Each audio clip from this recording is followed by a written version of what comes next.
Hai, kita bertemu kembali di channel yang sama, Not Sinaga. Kali ini kita akan membahas materi kimia kelas 12 tentang salah satu sifat koligatif larutan, yaitu penurunan titik beku. Baiklah, di sini telah tersedia dua soal, di mana soal yang pertama untuk penurunan titik beku ini adalah larutan non-elektrolit. Dan soal yang kedua adalah larutan elektrolit. Baiklah, penurunan titik beku ini disebut juga dengan delta TF. Delta TF itu adalah KF dikali M. Persamaan ini digunakan untuk larutan non-elektrolit. Kemudian, penurunan titik beku itu atau delta TF juga KF kali M kali I, di mana persamaan ini digunakan untuk larutan elektrolit. Dan kita ketahui I sama dengan 1 ditambah N kurang 1 dikali alfa. Kemudian dalam penurunan titik beku ini berlaku juga persamaan titik beku larutan TF larutan sama dengan titik beku pelarut TF pelarut dikurang penurunan titik beku atau delta TF. Baiklah, kita akan menjawab soal nomor 1, yaitu urea CONH2 dua kali dengan massa 30 gram dilarutkan ke dalam 500 gram air. Diketahui tetapan penurunan titik beku air sama dengan 1,86 derajat Celcius per molal. Hitunglah titik beku larutan tersebut. Di soal ini kita tidak menemukan nilai MR dari urea, karena urea itu sering sekali dimunculkan di dalam soal-soal larutan non-elektrolit. Jadi kita ingat kalau MR urea adalah 60. Baik, kita akan menggunakan terlebih dahulu persamaan yang pertama, yaitu untuk larutan elektrolit. Kita tuliskan persamaannya, penurunan titik beku delta TF sama dengan KF dikali M. Namun di soal ini nilai kemolalan belum diketahui. Tetapi nilai dari massa zat terlarut dan massa pelarut diketahui. Maka M ini bisa kita ubah persamaannya menjadi gram per mr dikali 1000 per P. Di mana gram itu adalah massa dari zat terlarut, sedangkan P adalah massa dari pelarut. Sehingga kita akan memperoleh hasil, kita masukkan KF terlebih dahulu 1,86 derajat Celcius per molal dikali massa dari zat terlarut 30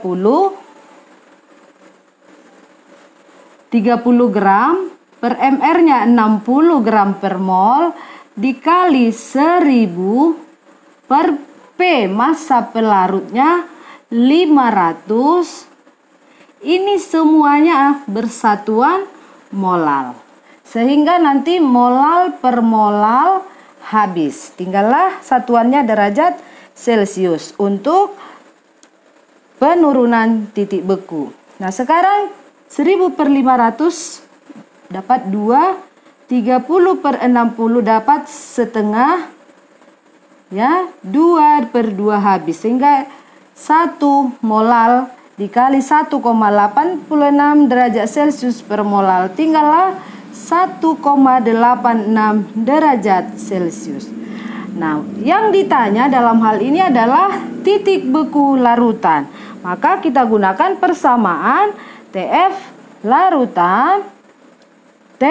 larutan sama dengan TF titik beku pelarut dikurang penurunan titik beku atau delta TF. Tadi kita sudah memperoleh nilai dari delta TF 1,86 derajat Celcius. Maka hasilnya adalah TF pelarut, karena pelarutnya air berarti titik beku air adalah 0 derajat Celcius dikurang penurunan titik beku tadi yang diperoleh 1,86 derajat Celcius. Maka titik beku larutan untuk soal nomor 1 adalah negatif 1,86 derajat Celcius. Itulah jawaban untuk soal nomor 1. Kita sekarang ke soal nomor 2. Larutan elektrolit yang diketahui 6 gram ini adalah biner.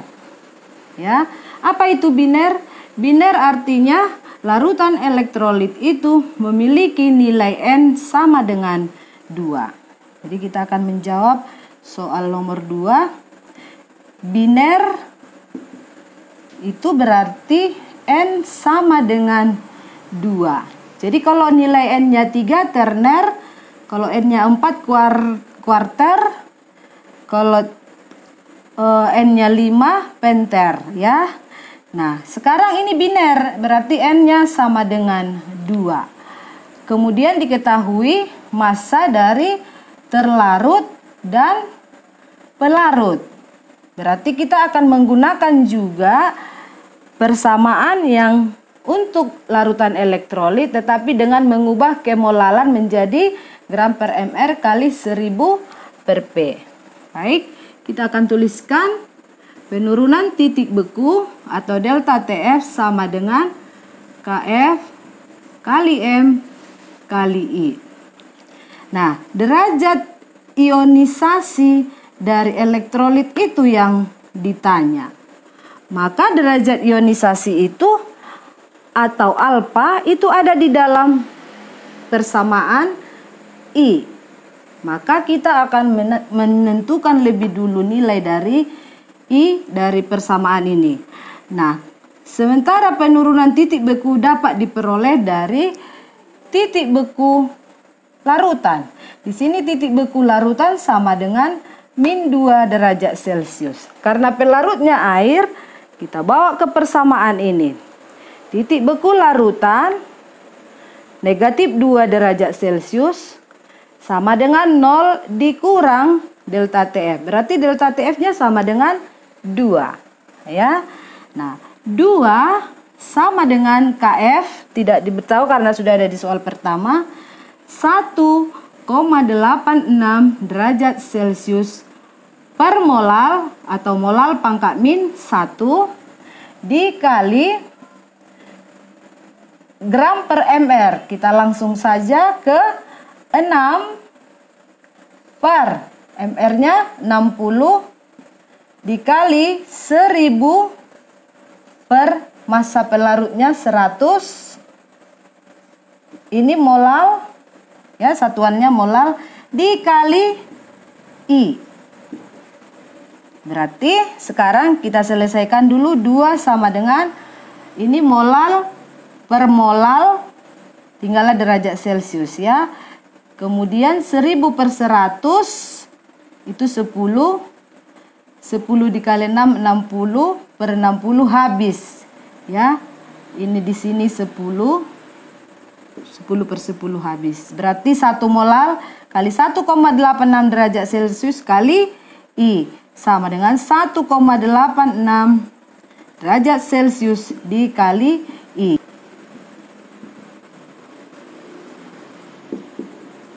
I sama dengan 2 per 1,86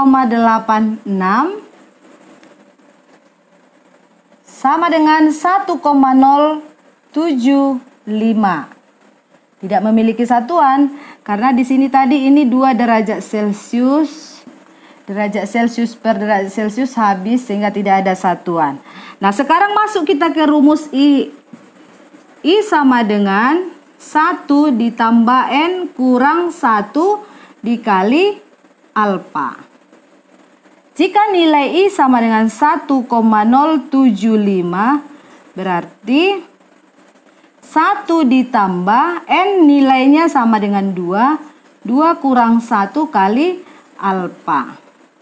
Maka 1,075 ini sama dengan 1 ditambah alfa. Sehingga alfa sama dengan 1,075 dikurang 1, hasilnya 0,075. Maka alfa atau derajat ionisasi yang ditanya itu nilainya 0,075 atau sama dengan 7,5%.